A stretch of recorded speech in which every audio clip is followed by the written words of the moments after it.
Welcome to our channel.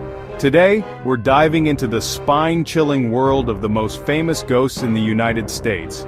We're talking about the spirits, the specters, the things that go bump in the night. And trust me, these stories are anything but bumps.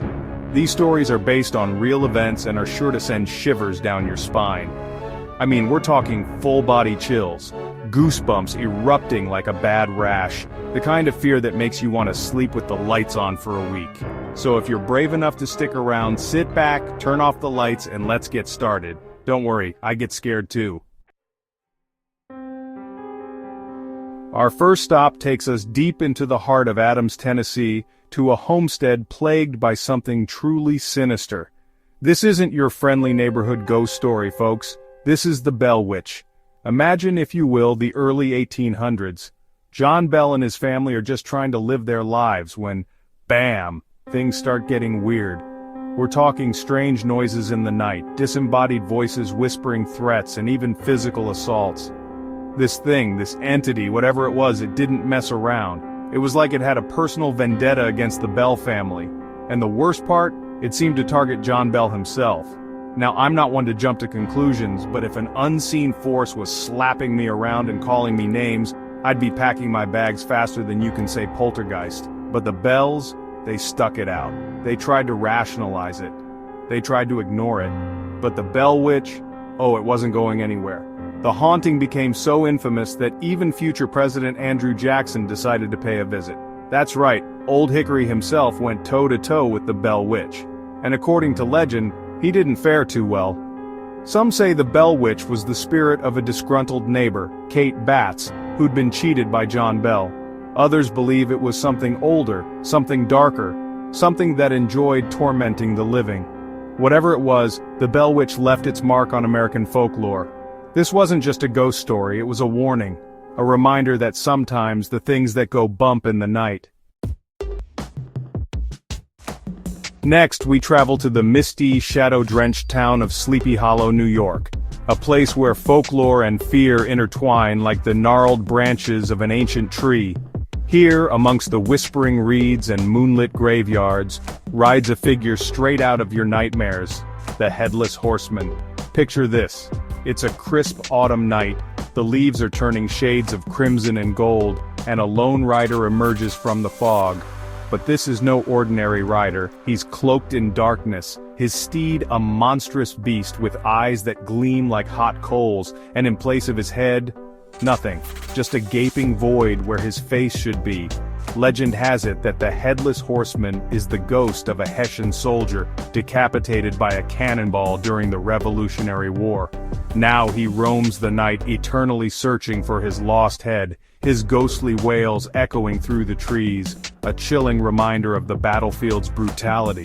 Some say he's searching for more than just his head. Some say he's looking for souls to drag down with him into the abyss. And the worst part, he's not picky.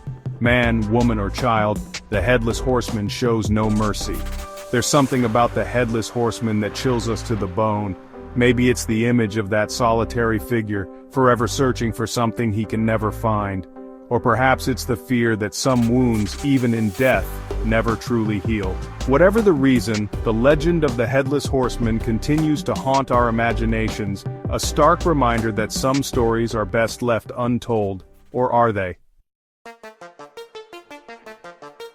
Hold on to your hats, folks, because we're heading south to the heart of Louisiana, to a place steeped in history, tragedy, and some seriously unsettling vibes.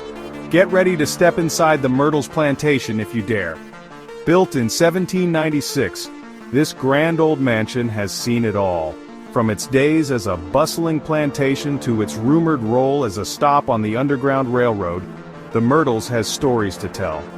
But these aren't your typical campfire tales.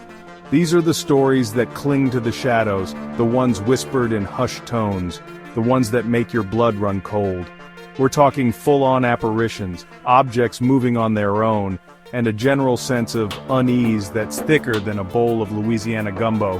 Visitors have reported everything from disembodied voices to cold spots to the feeling of being watched, and not in the cute crush from across the room kind of way. One of the most famous residents of the Myrtles is Chloe, a young slave girl who allegedly met a tragic end.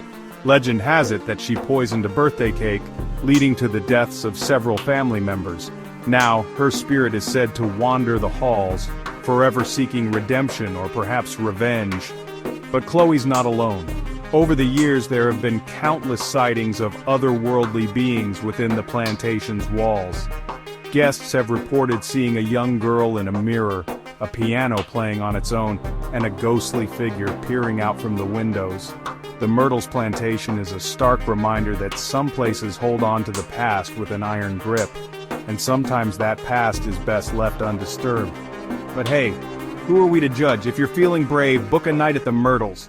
Just don't say we didn't warn you.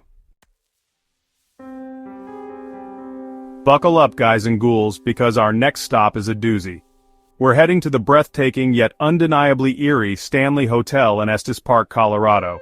This isn't just any hotel, this is the hotel that inspired Stephen King's The Shining. Yeah, that The Shining. Need I say more? Picture this. You're snowed in at a grand, isolated hotel. The wind howls outside, rattling the windows like skeletal fingers. You're alone, or at least you think you are, until you hear the faint sound of children's laughter echoing down the empty hallways. Or maybe you catch a glimpse of a ghostly figure in your peripheral vision, only to turn and find nothing. That's the kind of unsettling energy that permeates the Stanley Hotel. It's the kind of place where you can practically feel the weight of the past pressing down on you, whispering secrets in the dead of night. And trust me, this place has seen some things. Room 217 in particular is a hotbed of paranormal activity. It's said to be haunted by the spirit of Elizabeth Wilson, a former housekeeper who died in the room after a freak accident. Guests have reported luggage being unpacked, lights flickering, and even the feeling of being tucked into bed by unseen hands. But room 217 isn't the only room with a story to tell. The hotel's founder, F.O. Stanley, and his wife, Flora, are also said to roam the halls. Their ghostly presence felt in the flicker of lights, the soft strains of piano music, and the faint scent of Flora's favorite perfume. The Stanley Hotel is a chilling reminder that inspiration can strike in the most unexpected places, even in the heart of a ghost story. So, if you're ever in Colorado and feeling brave, book a night at the Stanley. Just don't blame us if you find yourself wanting to come play with us, Danny, forever and ever and ever. Hold on to your hats because our final stop is a real head-scratcher. We're talking about the Winchester Mystery House in San Jose, California, a sprawling Victorian mansion that's as bizarre as it is unsettling. This isn't your typical haunted house, this is a labyrinth of architectural oddities, a testament to one woman's fear and obsession. Imagine this. You inherit a fortune from your late husband, the inventor of the Winchester rifle. Sounds great, right? But there's a catch. You're convinced that the spirits of those killed by your husband's invention are haunting you, and the only way to appease them is to keep building, and building, and building. That's the story of Sarah Winchester, the enigmatic widow who spent 38 years constructing and reconstructing her sprawling mansion. The result? A 160-room labyrinth of dead ends, secret passages, staircases leading to nowhere, and doors that open to brick walls. It's like an M.C. Escher drawing come to life. Some say Sarah designed the house to confuse the spirits, trapping them in its endless halls. Others believe she was simply a grieving widow trying to find solace in her work. Whatever the reason, the Winchester Mystery House is a testament to the power of belief, grief, and the human need to make sense of the unexplainable. Visitors to the house have reported hearing disembodied voices, feeling cold spots, and even seeing apparitions of Sarah Winchester herself.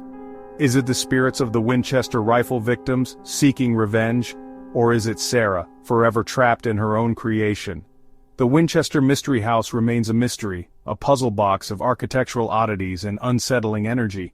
It's a place where the line between reality and imagination blurs, and where the past refuses to stay buried.